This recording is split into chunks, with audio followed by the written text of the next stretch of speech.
muri Zimbabwe Fadzai Mahere wazovhura hombe nekuti azovhura vanhu kuziva, azonyatsa kuvhurisa vanhu muono kuti aiwa honai chokwadi icho chamamusina kumboona, zvokuti vanhu vatoshamisika, vatokashikamadza vana kuti aiwa muZimbabwe ka hapana kwatiri kuenda, nekuti vanhu vacho zvavari kuita ka hatitombozvitrust, hatisi tomboona kana trust mavari, nekuti pane chitiko chamunoziva kuti new structured currency kunzi inenge yakasapotewa aiwa inonzi magold reserves. Anoona kuti mnangagwa musara nezuro anoenda kuRBZ achinoona mareserves aya, asi muri yeZimbabwe taona kuti Fadzai Mahere akatara mashoko anokashikamadza seAbuditsa Vanhu.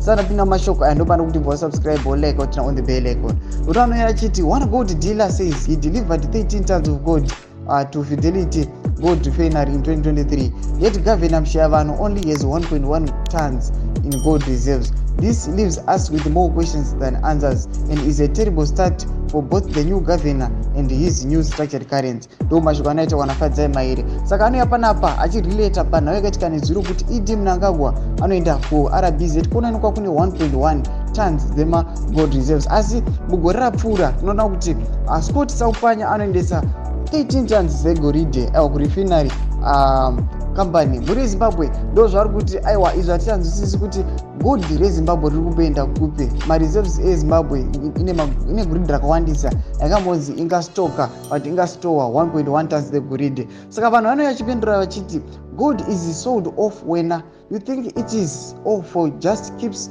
to show off.